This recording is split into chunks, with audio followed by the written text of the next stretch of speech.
Hi, Clint here, Crimson Landscape, here to talk about a few changes with your outdoor space and some outdoor living shade structure options. Okay, so the thing about a shade structure is the maximum span you can go with the minimum number of posts.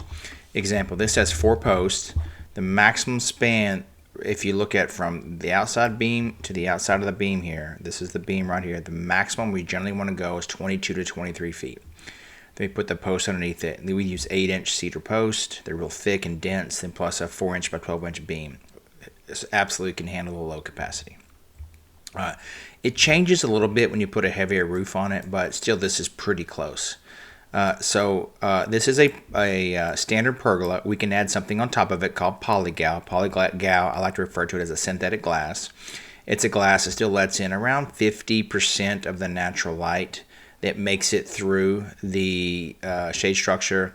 There's 2 flavors of it. One is sort of kind of you'll stay dry, and one of them is you'll absolutely stay dry.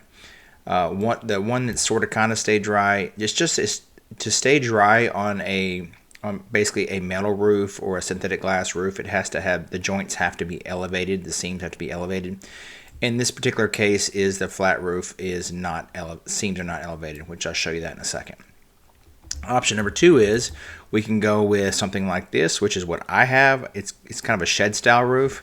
As you can see, the shed tilts towards the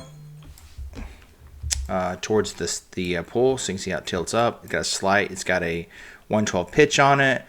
We can paint it black. We can paint the post black. We can paint it white. We can put pine underneath it, the pine ceiling underneath it. These rafters wouldn't be here.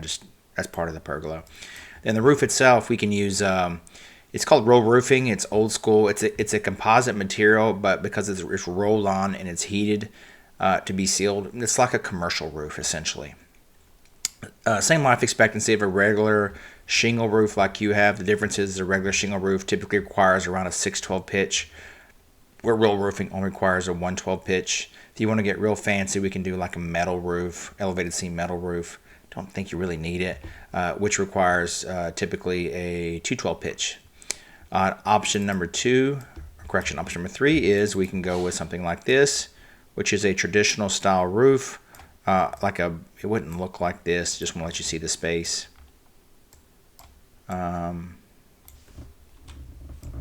So that's kind of how it would look. So the commonality amongst all 3 is basically the footprint of the shade structure is just about the same. You can stay dry with all 3 depending on the options. The difference is the cost between this one and this one is almost identical. They cost about the same. The cost between this one, depending on which roof you pick, can be anywhere from $5 difference per square foot or $10 difference per square foot. So from this one to this one, there is not much of a price difference if you want a solid roof. Again, I have this one in my yard. A couple other changes. I took out the concrete gap, the leave out, and made it solid. I moved the kitchen over. I like the kitchen outside of the shade structure. The reason I like it outside the shade structure is unless it's kind of in the middle of the peak, the high point of the shade structure, it's just hit or miss depending on what you cook, whether it'll leave soot on the ceiling without a vent hood. If there's a 6-foot gap between the grill and the ceiling, a vent hood's not required. It's just if you cook greasy hamburgers or something super greasy, soot's kind of hard to control. Also, you can still leave the bar on or take the bar off. It is a little odd that you have a dining room table on the right-hand side and the living space on the left-hand side, then the kitchen, but it makes the most sense because you see access to the TV. I can widen this a little bit. If I need to, I can move this ramp over some and make a easier space for your son to come through here. We can shrink this. We don't have to roof attach this particular shade structure and still accommodate your goals. I believe this is 22 feet long by 15 feet wide, and it can be added in any phase. The only thing that becomes complicated is if we do something like this down the road, what I would have to do is, it's a dip, like we run the electrical over to here, we run the electrical over here. It's not very clean to do the electrical after the fact. It's always easier to roughen the electrical as part of the original concrete installation because that means it's where I need it to be. It's in the concrete.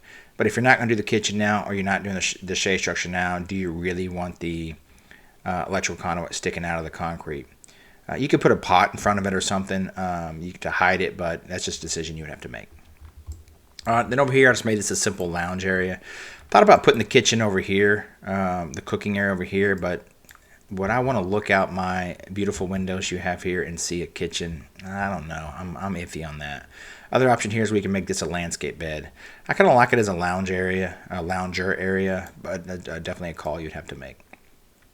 I wouldn't put the living space behind the pool, just for the simple fact that what you're trying to block is the western sun, and you move to this side of the pool, you're actually facing the western sun now. So I still think this is the optimal spot. So just a couple examples. Let me pull up some of our marketing pictures somehow, some way. Let me type in marketing. Where are you at? Shade structures. Okay, so this is going to be a traditional pergola with that synthetic glass roof I was talking about. This is the one that's not guaranteed to be leak proof. You can see it's just a joint that comes together. Some water might squeak through. We can't control that. If you want 100% waterproof, we have to go to a standing seam roof. I don't use my outdoor space that much in the rain. Here's another example. This one is a standing seam. So if you look closely, you can see the standing seam. Significant difference in cost. This one is prettier by far, but are we trying to block UV light? Are we trying to let in natural light? Or are we trying to stay dry? Where else I got in here? Another example. Yeah, this is a good one.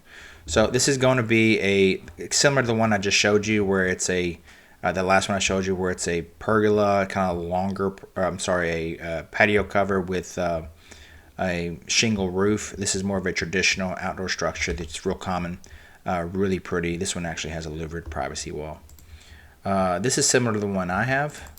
This is our most popular seller. You can see it's the shed style roof. It's got a nice slope to it. We got a privacy back wall. We do own a lot of them to block the sun. It's another style. We can paint this, of course.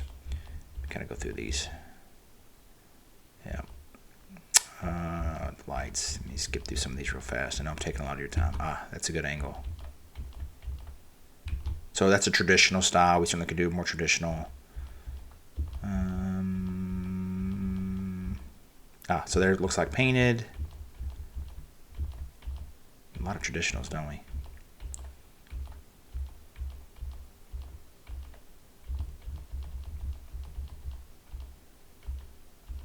So as a heater option. So you get the gist of it. All right, let me stop there. There's what I wanted to show you. So if you wanted to have the ceiling different, like you wanted painted the black maxture trim, and you wanted a different color ceiling, like a painted ceiling, we could do that. We're doing this for a commercial property in Dallas. It's the very same thing. Again, let me stop there. Hopefully this answers your questions about the shade structures. Please feel free to call me. I'm in the office most of the day today. Thanks.